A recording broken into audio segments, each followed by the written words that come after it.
Hello my dear friends, আপোনালোক সকলোকে পুনৰবাৰ এটি নতুন ভিডিঅলৈ স্বাগতম জনাইছো। আপোনালোকে চাই আছে আপোনালোকৰ প্ৰিয় YouTube চেনেল নুৰুল আলম নাজু। মই আপোনালোকৰ বন্ধু নুৰুল আলম। আজিৰ ভিডিঅটি হৈছে ষ্টেটিক জিকে। ষ্টেটিক মানে যিবিলাক তথ্য আমাৰ কি নহয় সময়ৰ লগত সলনি নহয় সেই ধৰণৰ জিকে যিখিনি আছে সেইবিলাক আমি ষ্টেটিক জিকে বুলি কওঁ। আজি তেনেকৈ কিছু কথা লৈ আজিৰ এই ভিডিঅটি এক নতুন ৰূপত উপস্থাপনৰ প্ৰয়াস কৰিছো। আৰু এই জিকেৰ যিবিলাক প্ৰশ্ন আছে এই প্ৰশ্নসমূহ বিভিন্ন ধৰণৰ প্ৰতিযোগিতামূলক পৰীক্ষাৰ বাবে অতিকে দৰকাৰী হয়। আহকচোন বাৰু আমি মূল বিষয়বস্তু আমি জানিলোঁ। আমাক এটা প্ৰশ্ন দিয়া থাকে নেশ্যনেল সায়েন্স ডে ৰাষ্ট্ৰীয় বিজ্ঞান দিৱস কোনদিনা পালন কৰা হয়। আমি সকলোৱে জানো যে ৰাষ্ট্ৰীয় বিজ্ঞান দিৱস 28 ফেব্ৰুৱাৰী 28 ফেব্ৰুৱাৰীত পালন কৰা হয়। আমি বাৰু এই কথাও জানো যে এই 28 ফেব্ৰুৱাৰীটো ৰাষ্ট্ৰীয় বিজ্ঞান দিৱস পালন কৰাৰ গুৰিতে আছে ছাৰ চি.ভি. ৰমন এইজনা মহান পদাৰ্থ বিজ্ঞানীৰ এটি অৱদান আছিল ৰমন ইফেক্ট। তেওঁৰ এই আৱিষ্কাৰ আছিল আৰু তেওঁৰ এই আৱিষ্কাৰৰ এই আৱিষ্কাৰৰ প্ৰতি সন্মান জনাই আচলতে 28 ফেব্ৰুৱাৰী দিনটো ৰাষ্ট্ৰীয় বিজ্ঞান দিৱস বা নেশ্যনেল সায়েন্স ডে হিচাপে পালন কৰি অহা হৈছে। এইজনা যশস্বী বিজ্ঞানীক 1930 চনত পদাৰ্থ বিজ্ঞানৰ নোবেল বঁটা প্ৰদান কৰা হৈছিল। আমাক ইয়াতো প্ৰশ্ন সুধিব পাৰে যে নোবেল প্ৰাইজ কেতিয়া তেওঁ পাইছিল। তেওঁ 1930 চন। কোনজন বিজ্ঞানীৰ লগত নেশ্যনেল সায়েন্স ডে জড়িত হৈছে? Doctor CV. Raman, sir CV. Raman. কিহৰ কাৰণে কোনদিনা পালন কৰা হয়? 28 ফেব্ৰুৱাৰীত। আৰু তেওঁ আৱিষ্কাৰ কৰিছিল ৰমন ইফেক্ট। তেওঁৰ নামৰ লগত এইটো জড়িত। এতিয়া প্ৰথমবাৰৰ বাবে কেতিয়া এই নেশ্যনেল সায়েন্স ডে পালন কৰা হৈছিল? প্ৰথমবাৰৰ বাবে পালন কৰা হৈছিল 1987। প্ৰথমবাৰৰ বাবে এয়া পালন কৰা হৈছিল আৰু তাৰ পিছৰ পৰা এতিয়া প্ৰত্যেক বছৰে 28 ফেব্ৰুৱাৰীৰ দিনটো নেশ্যনেল সায়েন্স ডে হিচাপে পালন কৰি অহা হৈছে। 2022 চনৰ যিটো নেশ্যনেল সায়েন্স ডে আছিল তাৰ যি থিম আছিল, যিটো মূল মন্ত্ৰ আছিল সেয়া আছিল integrated approach in science and technology for sustainable future. Science and technology integrated যদি এপ্ৰ'চ থাকে কি হ'ব? ছাষ্টেইনেবল মানে এক বহনক্ষম এক ভৱিষ্যত, সেই বিষয়ে এইটো আছিল এই বছৰ 2022 চনৰ যিটো নেশ্যনেল সায়েন্স ডে আছিল তাৰ এইটো থিম আছিল বা মূল মন্ত্ৰ আছিল। এইখিনি আছিল আমাৰ নেশ্যনেল সায়েন্স ডে সম্পৰ্কে কিছু কথা। পৰৱৰ্তী খণ্ডত আমি জানি লওঁ ইছৰো। আমি সকলোৱে জানো যে ইছৰো এটি ভাৰতীয় মহাকাশ গৱেষণাৰ লগত জড়িত এটি সংস্থা হয়। এতিয়া ইছৰোৰ সম্পূৰ্ণ ৰূপ কেতিয়াবা পৰীক্ষাত দিয়ে। ইছৰোৰ সম্পূৰ্ণ ৰূপ হৈছে Indian space research organisation. Indian space research I for Indian, S for space, R for research, O for organisation. আৰু এই ইছৰো জন্ম হৈছিল, ইছৰো গঠন হৈছিল 15 আগষ্ট 1969 চন, 15 আগষ্ট 1969। আৰু ইয়াৰ ফাউণ্ডাৰ, ইয়াৰ প্ৰতিষ্ঠাপক আছিল বিক্ৰম সাৰাভাই। তেওঁৱেই হ'ল ইছৰোৰ তেওঁ জন্মদাতা, তেওঁ ফাউণ্ডাৰ হয়, প্ৰতিষ্ঠাপক হয়। ইয়াৰ মুখ্য কাৰ্যালয় ক'ত আছে এই বিষয়ে আমাক প্ৰায় পৰীক্ষাত প্ৰশ্ন সোধে। Headquarters of ISRO is located in Bengaluru. কৰ্ণাটকৰ ৰাজধানী বাংগালুৰুত ইয়াৰ মুখ্য কাৰ্যালয় অৱস্থিত। আৰু বৰ্তমান ইয়াৰ চেয়াৰমেন হৈছে S সোমনাথ। তেওঁ এজন ৰকেট চাইণ্টিষ্ট হয়। ইছৰো সম্পৰ্কে আমি কিছু কথা জানিলোঁ। গতিকে আমাক সুধিব পাৰে কেতিয়া ইয়াৰ জন্ম হৈছে, ইছৰোৰ মূল কাৰ্যালয় ক'ত, মুখ্য কাৰ্যালয় ক'ত, আৰু ইয়াৰ বৰ্তমান অধ্যক্ষ কোন বা ইয়াৰ চেয়াৰমেন কোন হয়, আৰু এই ইছৰো জন্মৰ ক্ষেত্ৰত কোনজন বিজ্ঞানীৰ অৱদান আটাইতকৈ বেছি। পৰৱৰ্তী খণ্ডত আমি বেলেগ কিছু জানিম। অলিম্পিক। আমি জানো প্ৰত্যেক 4 বছৰৰ মূৰে মূৰে অলিম্পিক খেল অনুষ্ঠিত হয়। আৰু এই অলিম্পিকত কি থাকে? আমি জানো যে অলিম্পিকত আমাৰ 5টা ৰিং এনেকৈ এটা আনটোক মানে কানেক্টেড হৈ থাকে। এই 5টা ৰিঙে আচলতে কি বুজায়? 5খন মহাদেশক বুজায়। গতিকে সেইখিনি হৈছে আমাৰ অলিম্পিক গেমৰ এইটো কি হয়? চিম্বল হয়। এতিয়া আমি জানিম যে প্ৰথমতে অলিম্পিক খেল অনুষ্ঠিত হৈছিল এথেন্সত। আমাক সুধিব পাৰে কেতিয়াবা যে প্ৰথম অলিম্পিক খেল ক'ত অনুষ্ঠিত হৈছিল। আৰু প্ৰথম মডাৰ্ণ অলিম্পিক হৈছিল 6 এপ্ৰিল 1896। মডাৰ্ণ অলিম্পিক্স হোৱাৰ চনটো 6 এপ্ৰিল 1896। আৰু ভাৰতে পোনপ্ৰথমতে অলিম্পিকত যোগদান কৰিছিল 1900 চনৰ যিটো অলিম্পিক আছিল। আৰু সেই অলিম্পিকৰ ভেনু আছিল Paris.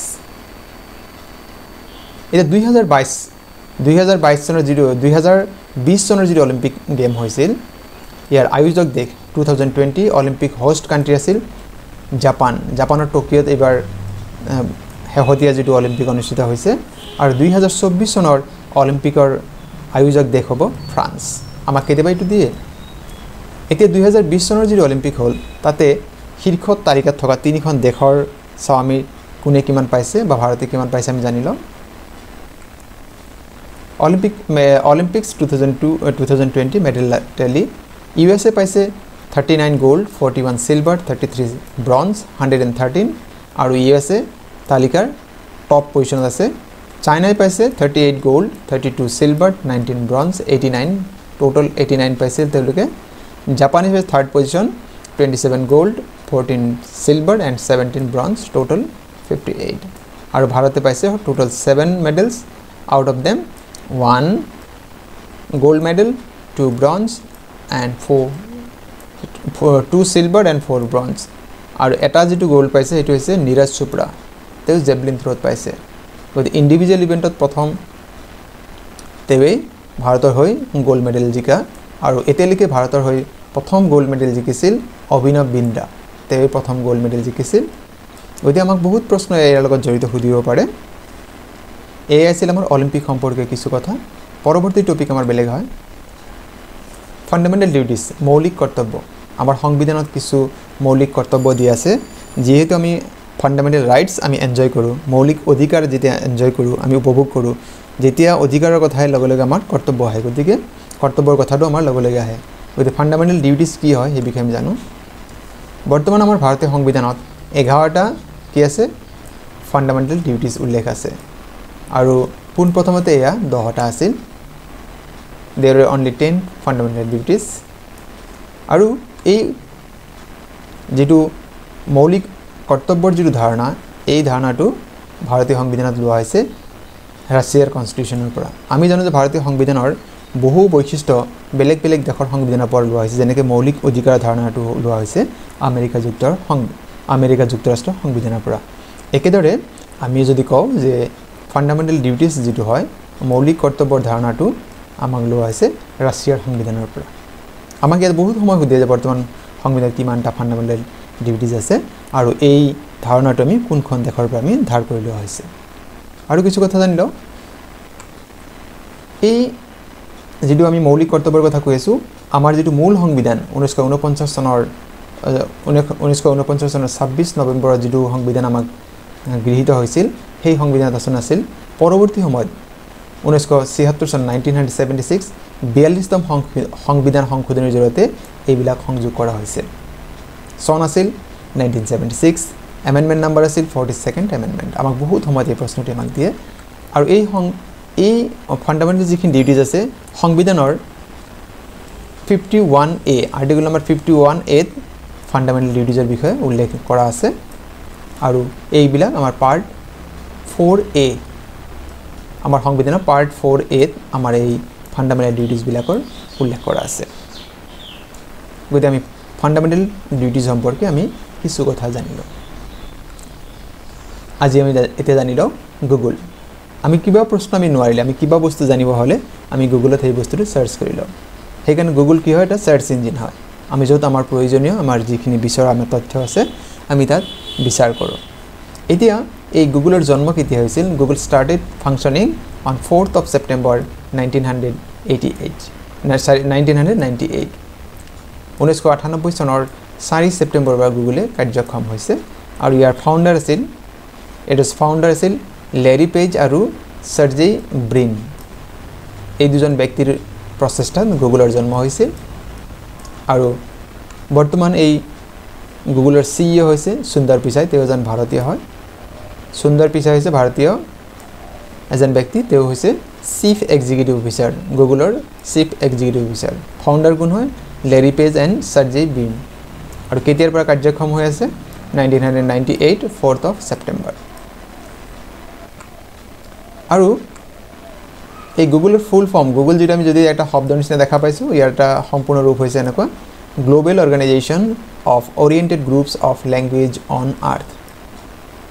Global organisation of oriented groups of language of earth আৰু ইয়াৰ হেডকোৱাৰ্টাৰ হৈছে mountain view California United States of America গতিকে আমি গুগল সম্পৰ্কেও কেইটামান কথা জানি ল'লোঁ এতিয়া আমি স্পেচ বা ছেটেলাইট সম্পৰ্কে কেইটামান কথা জানিম যে ভাৰতৰ ফাৰ্ষ্ট আৰ্টিফিচিয়েল ছেটেলাইট ভাৰতৰ প্ৰথম কৃত্ৰিম উপগ্ৰহ হৈছে আৰ্যভট্ট মহান বিজ্ঞানী মহান তেওঁ জ্যোতিৰ্বিদ হয় তেওঁ হৈছে আৰ্যভট্ট তেওঁৰ নামতেই ভাৰতৰ প্ৰথম কৃত্ৰিম উপগ্ৰহ নামকৰণ কৰা হৈছিল আৰু ইয়াৰ চন আছিল এইটো লঞ্চ কৰা হৈছিল 19th of April 1975 19 এপ্ৰিল 1975 চনত এইটো লঞ্চ কৰা হৈছিল আৰু ইয়াত মেনুফেকচাৰ কৰিছিল ISRO Indian space research organisation আমি ইতিমধ্যে ইছৰোৰ বিষয়ে পঢ়িছোঁৱে গতিকে আমাৰ বহুত তোমাৰ প্ৰশ্ন সোধে ইণ্ডিয়াৰ ফাৰ্ষ্ট আৰ্টিফিচিয়েল ছেটেলাইট কি হয় আৰ্যভট্ট হয় কেতিয়া লঞ্চ কৰা হৈছিল 19th of April 1975 আৰু মেনুফেকচাৰ্ড বাই ইছৰো আৰু কিছু কথা আমি জানিম স্পেচ সম্পৰ্কে first Indian to be on space প্ৰথম মহাকাশ আছে ভাৰতৰ প্ৰথম মহাকাশচাৰী কোন আছিল ৰাকেশ শৰ্মা যদি কয় first Indian female on space Kalpana Chawla Columbia মহাকাশযানৰ লগত জড়িত আপোনালোকে নিশ্চয় সকলোৱে জানে first animal on space Laika it's a dog Laika নামৰ কুকুৰে মহাকাশত প্ৰথম গৈছিল যি প্ৰথম মহাকাশত যে প্ৰথম জীৱ হৈছে এটি কুকুৰ আৰু তাৰ নাম আছিল লাইকা আৰু কথা কিছু জানিম ফাৰ্ষ্ট মেন অন স্পেচ মহাকাশত যে প্ৰথম ব্যক্তি বিশ্বৰ প্ৰথম ব্যক্তি হৈছে ইউৰি গাগাৰিন তেওঁ সোভিয়েট ৰাছিয়াৰ ব্যক্তি আছিল আৰু first female on space first women on space Valentina Tereshkova তেওঁৰো সোভিয়েট ৰাছিয়াৰ হয়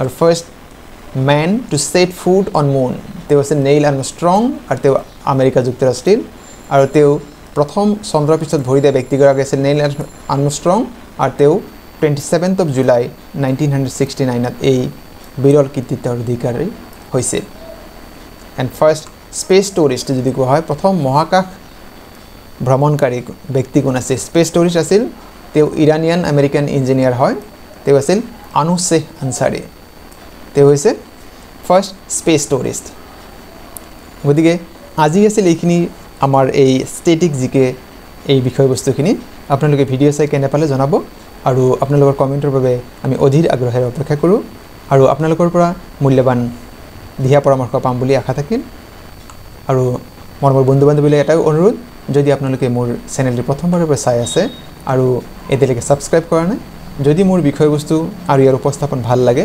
চেনেলটি ছাবস্ক্ৰাইব কৰিবলৈ আশা থাকিল আৰু এই ভিডিঅ'সমূহ বেছিকৈ লাইক কমেণ্ট আৰু শ্বেয়াৰ কৰিব আৰু আজিৰ এই ভিডিঅ'টি সম্পূৰ্ণকৈ চোৱাৰ বাবে আপোনালোকলৈ অশেষ ধন্যবাদ